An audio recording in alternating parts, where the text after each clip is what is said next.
So yun guys, welcome back dito sa Kalabs TV, no, sa YouTube channel natin. No, so pasensya na kayo guys kung medyo natagalan tayong mag-upload, no, ng ating mga video, no. Siguro naging busy lang tayo nung mga nakaraang araw, no. So ngayon guys, no, i-update ko lang kayo dito sa aking aviary, no, sa aking small aviary, no.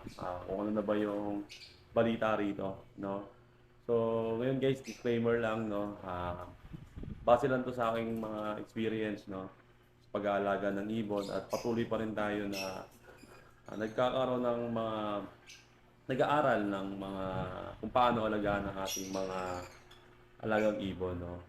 So ngayon guys, no, meron pa tayong good news, no, kasi may nababalitaan din ako na lumalakas na naman ang mundo ng pag-ibon ngayon, no. Kaya yung mga nais na mag-alaga ng ibon, no, subukan nyo na guys, kasi unang-una stress reliever to, tapos mag-e-enjoy din kayo, no, at the same time. So ngayon guys, no, ang good news doon, yung nagkakaroon na ng buying yung opaline tail fallow, no. So medyo pinala tayo kasi yun yung mga madalas natin binibreed dito, no. So ngayon guys, no, samahan nyo ako kasi meron akong i-introduce sa inyo ngayong bagong parisan ko, no, no, pamalakas ng parisan natin, no. So ngayon guys, samahan nyo ako dito ngayon sa aking paglilibot sa aking aviary, no, sa aking small aviary. Sige guys, kaya natin isa-isa. So ito ngayon guys, no, yung mga alagaan natin mga pale fallow, no, visual saka split na pale fallow, no. So ito yung mga pinakay natin na ngayon is naglalakihan na, no. So ayan, no, split saka pale fallow to na visual, no, opaline tail fallow. So ayan, makikita nyo. So guys, hindi sila magkakapatid, no. Pinagsama-sama lang natin dito sa flight cage natin. So yan, no, makikita nyo guys. So ang kagandahan kasi ng pale fallow, no, talagang maganda siyang tignan, no? Kaya medyo lumalakas ang buying, no, sa ibang bansa na to, no. So ngayon, ang susunod guys, iiwalay-walay natin to, pagpaparis-parisin na natin to, no. So yan. So makikita natin itong mga visual pale fallow natin, no. Blue opa pale fallow saka far blue pale fallow natin. So ano na to guys, no, 6 months na. So pwede na natin itong pagparisin, no, para mag-banded na sila at yan, magparis na rin, no. So yan. So ngayon dito naman tayo sa kabila guys, no, sa baba, no. Ito naman yung assorted na natin, no. Pinagalo natin yung mga ino, tapos yung mga albino natin, nandiyan din. Sama-sama na natin dito. So dito ko inaano yung mga ibon natin, dinadala yung sa flight cage na malaki na to.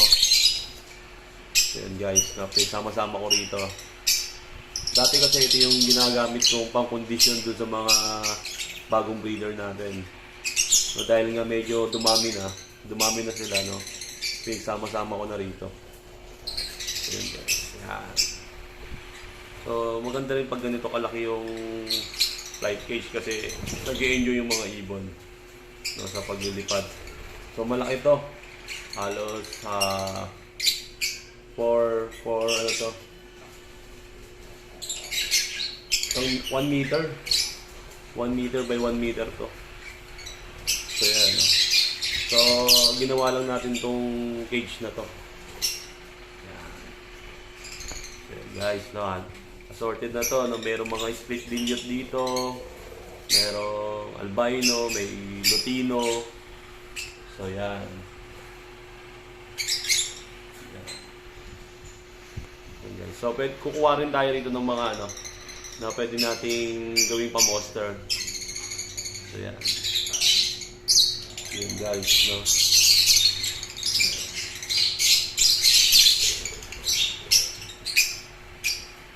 Kakatapos lang din natin maglinis ng mga ano nila, ng ating ibunan.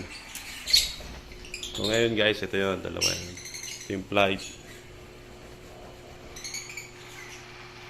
Sunod natin guys, itong pinag-prepare ko rin, no? Bagong parisan ko rin. Na pinapaparis ko pa, no? Yan. Isang Bio Power Blue Pale Palo, no? Opaline Pale Palo. Saka isang Violet Opa Split Pale Palo, no? So pinagpaparis din natin to bago natin parisan. Ayan. So sana mag-banded na sila. No, nakakaisang linggo na to eh.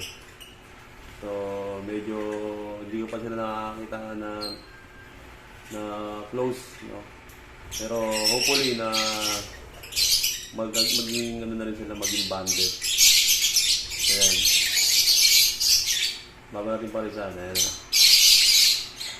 So medyo naglalapit pa sila. Ayan guys.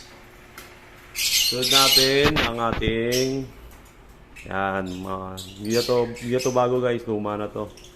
No, yung Lutino natin, no. Pwede pa-monster din natin to sa mga breeder natin na pang high mute, no. Kaya natin silang gamitin kasi okay tong pa-monster, no. Mababait to, magagaling bumuhay, no. Yan. So ngayon meron silang isang inakay doon sa nest box nila. So yan. Sunod natin guys yung isa rin nating malulupit na pangmalakasang ibon, no, na pale palo naman. So ito yung ka-pattern, ito yung cock, no. So ito yung Blue Opa Split Pale Palo, no. Pero lagi silang naglalabas ng red eye, no. So buenas tayo lagi dito. So yung kapares niya nasa loob, no. Kaya palabasin natin. So meron din silang inakay guys, no. Makikita natin dito. Ayan. Ito yung mga inakay nila. So yan, puro palabasin natin.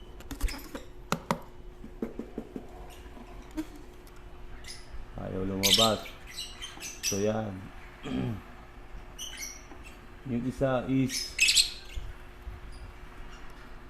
Bio Power Blue. So palabasin muna natin guys, na post natin. Yan. So ayun, napalabas na natin, no. So ito yung mga inakay niya, no. Isang Bio Power Blue rin, no. Hindi ng kulay guys, no. Nung Bio Power Blue. So saka isang Power Blue Opa, yung palo rin, no. So yun yung mga inakay natin. So guys, pag walang flash guys, makikita mo na parang hindi mo makikita yung pagkabayo nito, no. Pero pag inilawan mo guys, kitang-kita mo yung kulay niya, kulay blue. Yung violet pala, makikita mo yung pagkabayo niya. Ayan guys. Yan ang ating mga pababa na to. So lumalakas ngayon ang buying ng pale palo, no. Kaya sa mga gustong mag-alaga ng pale palo dyan, so simulan nyo na po habang mayroon pa tayong buying, no? At unti-unting lumalakas lalo yan. So ang mundo na kasi ng pag-iibon ay hindi natin alam, no. Bigla na lang tumataas, lumalakas, no. Kaya medyo maganda-ganda ang natin. Kailangan kumpleto tayo sa materyales, no. So ayan, malubida.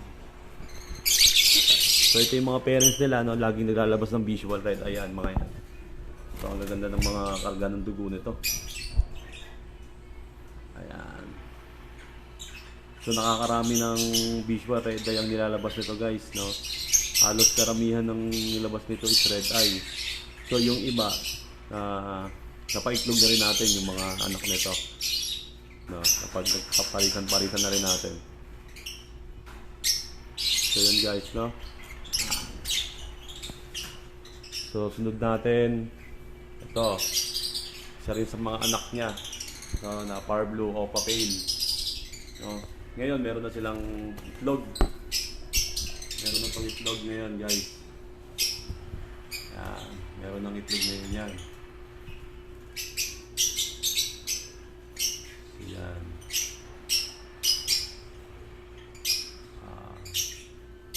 Mga inakay, yung mga pababa ko rin doon nung nakaraan, no? Ngayon, meron na silang itlog.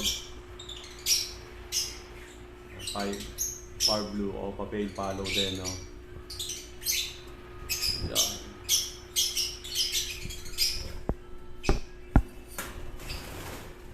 So ito naman yung pa-monster din natin, no? Ito naman yung naglabas ng albino. Yan, naglabas ng albino yan, guys. No? So good pa-monster din to, mahusay din tong pa-monster natin. Talagang magaling din sila mag-alaga. So ngayon, guys, meron na silang dalawang inakay, no, na napisa. So yan. Good pa-monster natin to. Mahalaga din na meron tayong pa-monster para mas mapipalis natin yung production natin sa lalo na pag mga high mute, no. So, guys. Sunod natin itong yan, yung mauve split dilute, no. Saka isang blue opa pale, blue opa, no, possible dan. Possible red factor, no? So yan, no. So ngayon meron na rin silang inakay, no. So mahusay din natin na pa-monster to. So talagang bumubuhay rin sila ng mga inakay na lalong-lalo na yung mga high natin na red eye, no. Sila yung mga katulong nung mga breeder natin na pale palo dito. Ayan, guys. So, sunod ko naman ay ito, no, yung pababa nating mga inakay nung nakaraan din, no. So, mga lutino. Susunod na rin natin yan, no. Lalagay na rin natin to sa live cage. Meron na rin nagpaparisan dito, eh. Meron na rin nagpaparisan. Nagbaban. No, so, pwede natin silang separate na rin ang kulungan para mag-band na rin sila at at the same time, no, mag-breed na rin. Ayan, lutino natin. Tapos ito naman yung isa nating pa-monster din na yan, mga pa-monster natin na mahuhusay din na pa-monster natin. Ilang beses na rin nakabuhay ng mga inakay ito. So kaya mahalaga talaga na meron tayong pa-monster. Yan, guys. So makikita nyo lutino saka green opa. So marami na rin itong binuhay na inakay, no, guys. Yan. So meron din tayo ritong yan, itong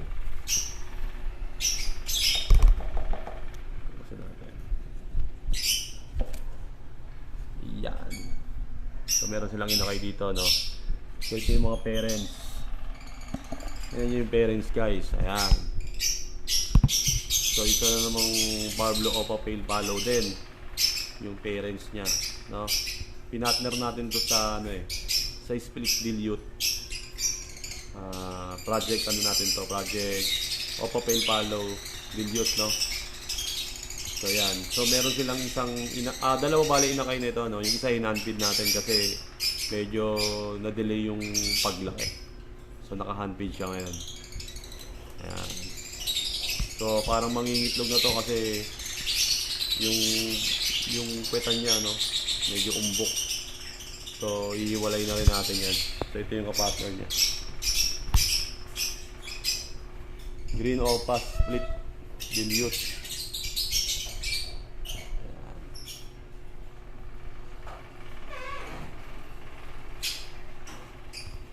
Tapos, meron pa tayo rito sa taas, no. Pinag-factor din natin. Ayun, guys. So ayaw lumabas. So ito yun, albino. Yan. Albino natin.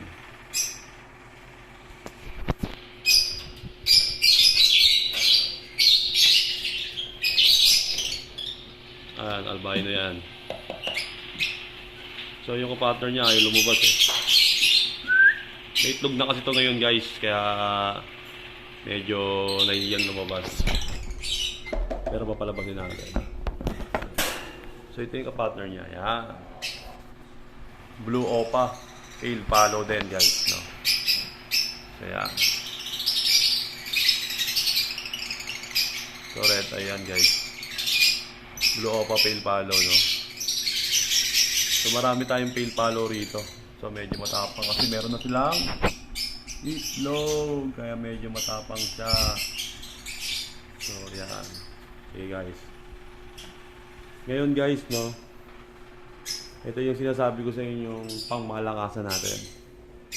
No, ito na. Ang ating bagong breeder, no, na pinagpapares. No, walang iba guys. Ayan. So, wala na. So, ito yung bago nating parisan, guys. No? Walang iba kundi isang Parblu Opa Dan Palo, no? Parblu Opa Dan Palo. Hen yan, guys, no? Visual hen. Dan Palo. No? At ang kak niya, no? Ang kapartner niya is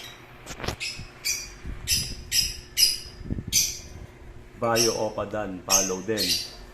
So ito yung mga pangmalakasan nating ibon ngayon dito sa ating small aviary guys. No, hopefully makapag-breed agad sila ng maaga, no. Ngayon banded na sila guys, no, nagkukuntuhan na sila. Yan, nagtatabi na rin sa perch. At binuksan ko na rin yung kanilang nest box, no, na nakasara nung nakaraang almost 3 weeks na, no, na kanina ko lang binuksan. So, kasi napapansin ko lagi yung itong kak na to na Bayo Opa Dan, no? Lagi niyang binubuksan yung pinipilit niyang tanggalin yung busal na nilagay ko dun sa butas ng nest box. No, siguro naghahanap na siya ng matitirahan nila, no? Kaya naisip ko na tanggalin na, no? Yan. So, Bayo Opa Dan Palo natin, guys. So, DNA cock. So yan. Yun yung mga pangmalakasan natin ngayon, no?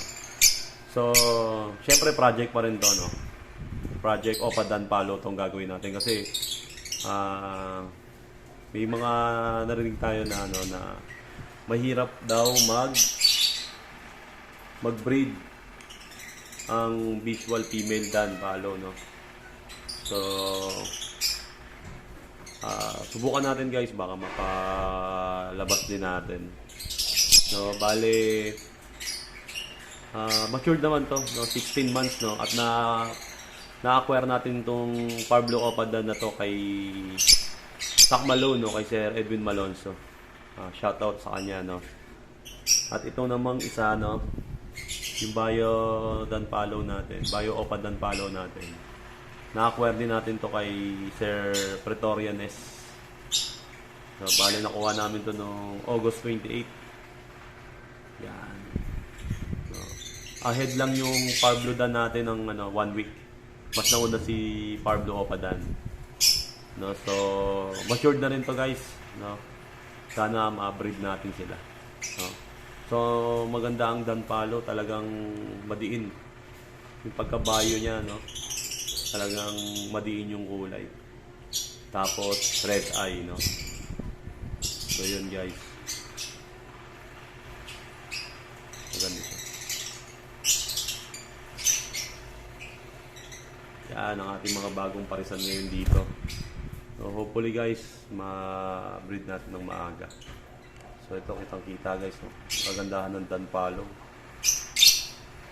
Talagang Ramdam mo. Yung Dan Palo natin. Parblo Dan Palo. So kung titignan mo siya guys, no, parang plain palo lang, no. Pero pag tinignan mo maigi yung kanyang diin ng kulay, no, yung diin ng kulay niya, yan. So, talagang madiin siya kumpara doon sa mga plain palo parblo natin. Saka yung wing feather niya, no, makikita mo rin na dark. Kumpara rin dun sa pale o papel, parblo o papel palo natin, no. Sa parblo o papel natin is white. Dito is dark talaga, no. Tapos makikita mo rin naman yung paa niya, no. Medyo dark ng konti. Dark pink, dark pinkish siya. Hindi siya ganoon ka pink, hindi kagaya sa pale palo, no, talagang white yung ano. So, hindi katulad dun sa pale palo, no, na medyo may white, may pagka-white yung pinkish white yung paa niya, no, sa parblo na pale palo. So, yan yung talagang pinagkaiba nilang dalawa, no. Pero parehas naman sila ng reddish maroon yung mata, no. Pero hindi sila ino, no. So, yun. So, guys, no, huling sulyap natin sa ano natin. Tingnan muna natin bago tayo mag-ending ng vlog. So, yun. So, kitang-kita nyo naman guys, na banded na sila. So, binuksan ko na yung nest box. So, hopefully, pumasok agad sila dyan. So, para makapag-breed na. So, yun guys, no.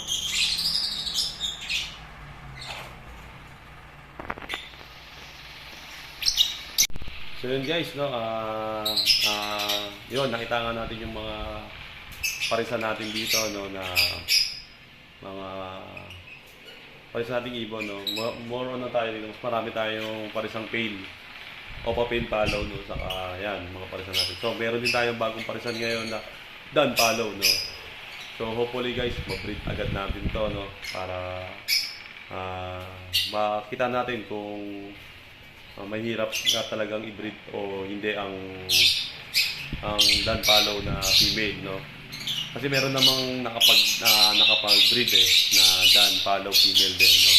So sana guys, palarin din tayo na ma-breed natin, no. Saka i-update ko naman kayo guys pag kung ano na yung status, no, kung ano na yung mangyayari. So yun guys, no, maraming salamat muli sa pagtangkilik ng sa aking vlog, no, na tungkol sa ibon, no. Ngayon guys, kung nagustuhan niyo yung video natin, no, mag-like na rin po tayo, tapos mag-subscribe na rin sa ating YouTube channel, no, saka para updated din kayo sa susunod na vlog, no. Salamat din sa suporta ng mga kahabi natin, no, kahabi natin sa ibon, no. Maraming salamat po sa suporta, no. Asahan niyo po na patuloy po tayong magre-research at upang makatulong tayo, no, sa industriya ng pag-ibon, no. Ganun din sa mga newbie, no, na gustong mag-alaga, no. Hopefully na makatulong ako sa inyo at ganoon din sa mga ibang vlogger, no, na sa mga tungkol sa ibon, no. Hopefully matulungan namin kayo sa mga newbie diyan, no. So yun guys, salamat at God bless po sa ating lahat.